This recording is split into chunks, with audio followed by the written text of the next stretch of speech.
Hey there mga my loves, Virgo! Thank you so much for always staying here with me in the channel. So before we start this reading, reminders na hindi po ito for all of you. So just pick up the messages you think are for you.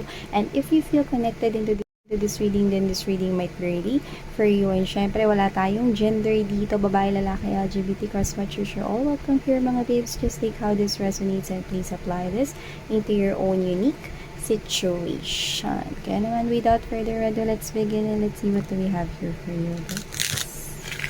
Spirits and angel guides, can you please show me whatever it is? What messages we have here for Virgo, please? I can see you right here that you could be traveling here, maybe together with your friends or with your families. Okay, pwede may isa-celebrate kayo or dahil may na-achieve kayo or baka meron ditong may birthday, may celebration, pwedeng hindi kayo yung pwedeng nagpa-celebrate nun, pwedeng iba, pwedeng friends nyo or family. I can see you attending or this is you baka mag-vacation ka or going on a trip together with your loved ones. Okay, so we're also picking that up. Messages for Virgo, please. Thank you so much, Virgo Angel guys. Virgo. Okay.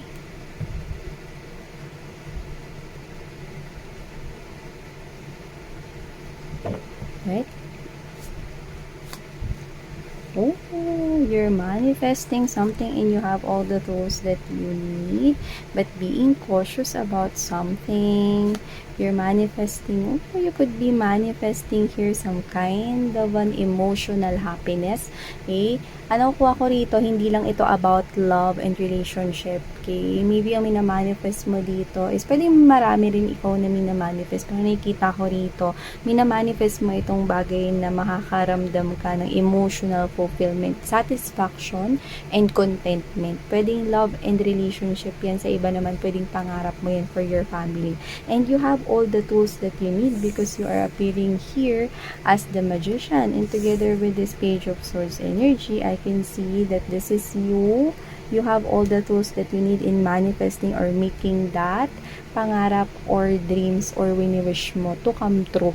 So, nakikita ko rito that with the Page of Swords energy, this is you gathering parang nag-gather ka ng other ingredients or recipe and you're mixing them all to make this happen. So, I can see na pwedeng pangarap yan for your family na gusto mo ritong matupad. Okay? It could be something to do with the worldly things or worldly needs right here, or this is you preparing yourself. Okay?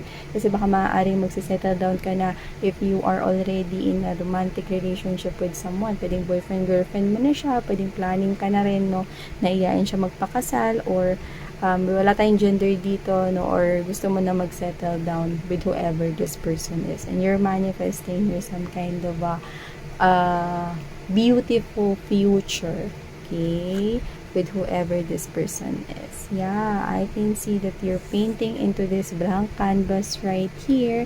Yeah, and for others of you, pwedeng wala pa to sa buhay ninyo tong tao na to because this could be new love right here. This could be younger than you.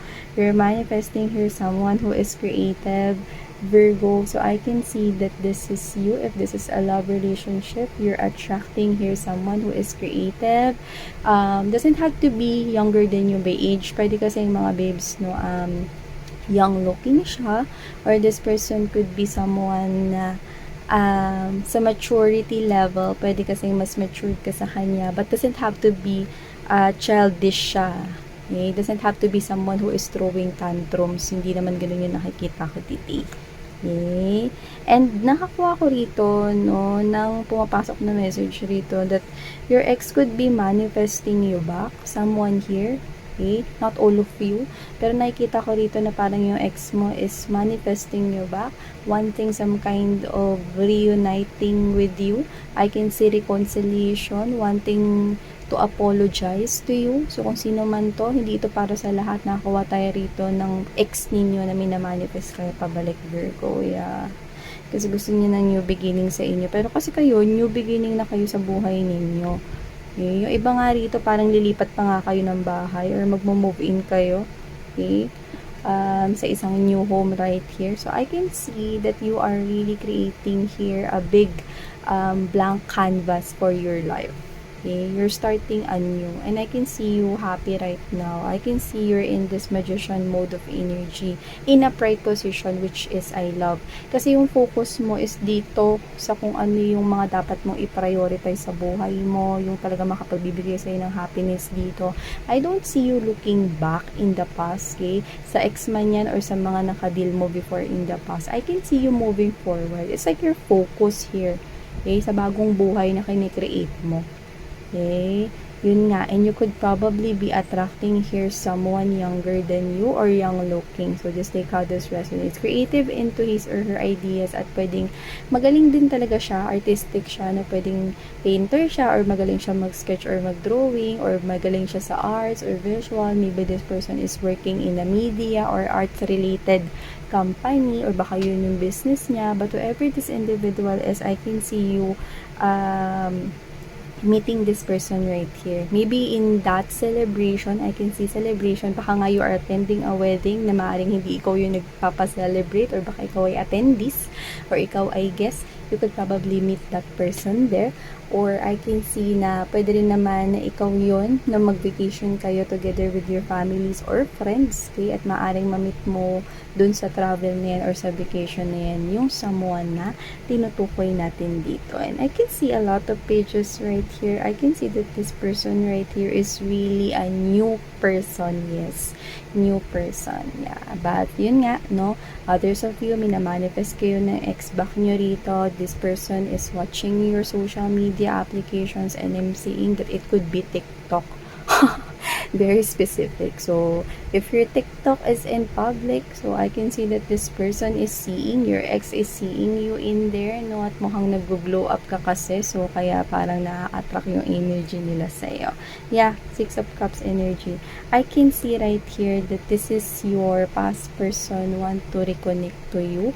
And, okay, if this is naman, no, in general, for most of you, okay, brand new person yung nakukuha ko. Kasi for you guys, I can see that there could be possibly height difference in here. Or maybe, younger talaga siya sa'yo by age. Or sinong young dito, pwedeng ikaw, no, tas siya yung mas matanda sa'yo, but doesn't have to be, okay? Someone here is, maaring young looking, okay, compared sa kanyang age. And this could be the talk of the town.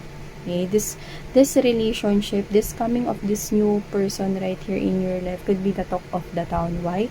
Because you're attracting a very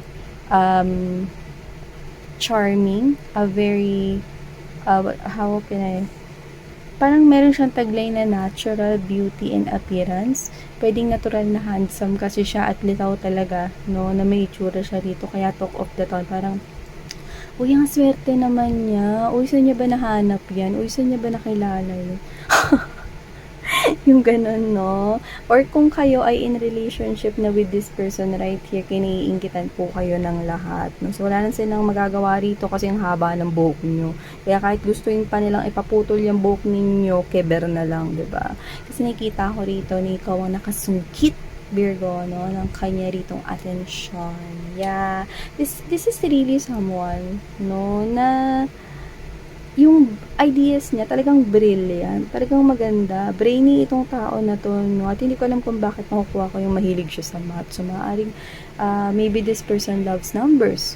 O baka yung iba sa kanila, accountant pala sila. Or yung ginagawa nila everyday has something to do with connecting with numbers, maybe with formulas, gumagamit ng Excel everyday, or baka nagka-calculator everyday. So, whatever the case may be, maybe the business person.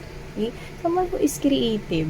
Yun yung nakikita ko dito. Tapos, ina-apply niya ng ina-apply yun sa business niya or sa trabaho niya. Kaya kahit bata pa siya, okay, or young at age siya rito, kung ganun man ang situation for others of you, I can see success in this person's future. At talagang tatangayin ka niya sa success na yan. I can see here power couple someday. Yeah. I can see that your money is about to grow double here. Lalo na pag kayong dalaway nagkatuluyan dito. So, yeah. I can see na ang pinaka-importante at magiging bond ng inyong pagmamahal ay ang quality time. I can see you going on a weekends together with this person, together with the family, eating at a restaurant, going on a vacation, going on a trip, yan. So, I can see a lot of bonding moments together with this person, including your family. There is a blended family here. There's an extended family right here. You are being accepted by this person's family, and that families will be accepted by you. So, whatever the case may be, I can see na walang problemos dito sa relationship na ito, Virgo. So, thank you so much, Virgo. Sarang ngayon, love and life. Annyeong!